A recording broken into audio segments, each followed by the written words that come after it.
Patreon member shout out. On and on again. Don't wanna grow up, I wanna get out.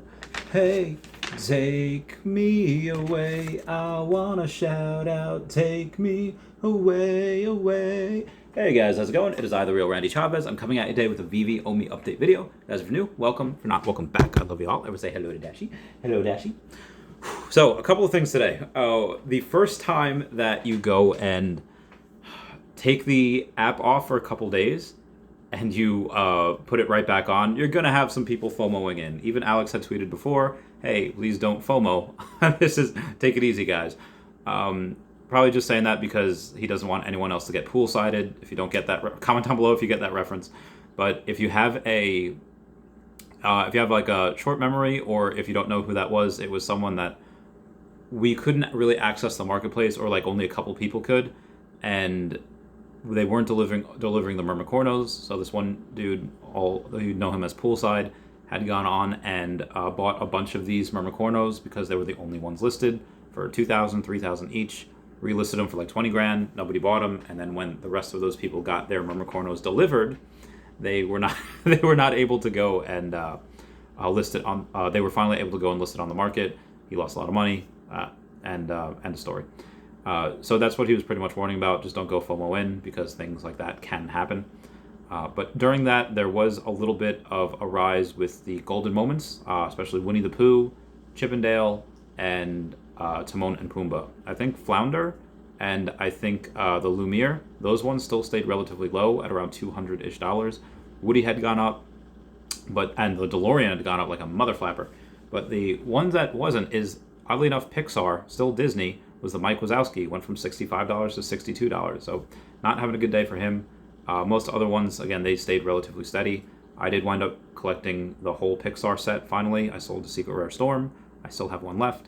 And then I did get a Winnie the Pooh as well for like $469. Everyone comment nice down below for the 69.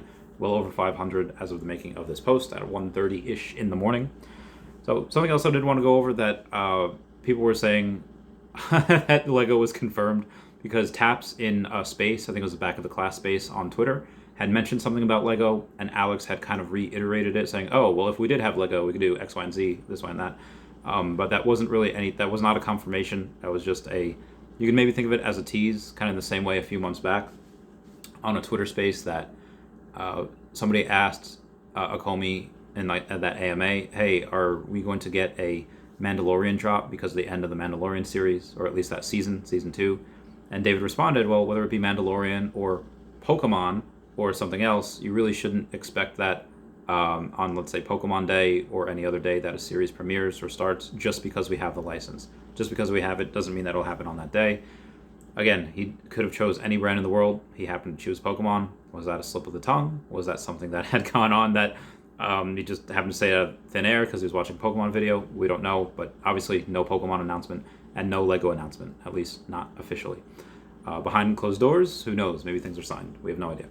But Alex did he did ask Taps about, saying, hey, when you woke up, because me and Taps had roomed with each other in DesignerCon, was there Taco Bell wrappers all over the floor?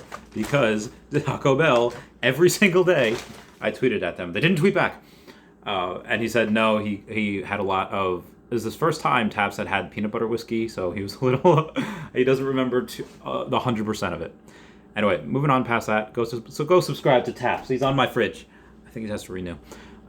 Outside of that, we did have some other things, like this does not go, you don't close your market for 2 days without people writing things about it. So outside of a bunch of people going, and I imagine messaging me, messaging everyone else on my fridge, messaging Akomi, everyone saying, hey, what can we do? We got scammed. Can you help? Can you talk to Akomi? I imagine me and Akomi and everyone on the fridge are going through the same exact thing. For the most part, at least what I can tell, is that Akomi, because things are done off app, and everything off app, trade or swap, off market, is authorized via 2FA, like for your Coinbase, for your Google authorization, it's authorized off app, and I don't think they can really do anything. If you lost your stuff, if it's really not up to them. It's not their fault to be the policeman of the world. Again, that's just how I see it. They could be doing stuff on the side that maybe like, hey, we're going to do this for you here, we're going to do that for you there. But again, I don't really know. So moving on, we do have like I was saying before, this does not, you can't close your marketplace without people not noticing. So we did have Cointelegraph that said Marvel NFT partner Veve closes its marketplace after an in-app token exploit. And Peter Shankman had tweeted, "I'm glad I sold my secret rare Spidey a few months ago. This is some BS here." Understandably, some people that maybe are not as apt and not into the project, looking at it every day, they might just see a headline like that from Cointelegraph and be like, uh-oh, not good news. Which, fair point. Peter Shankman is obviously very busy. He is a pod host of Faster Normal. He's a keynote speaker. He's a creator. He's a NASA advisor. Dude has done a lot in his life. Definitely go give him a follow, or super follow if you want to, on the Twitter. Very smart man. I follow him. He follows me. Maybe that means he's smart. But I did reach out to him, at least on Twitter, saying, hey, are you happy that you sold it before it dipped because now you can get it back cheaper? Or are you happy that you sold it because you no longer believe in the project? I hadn't answered me yet. Again, it is almost 2 o'clock as of the filming of this video.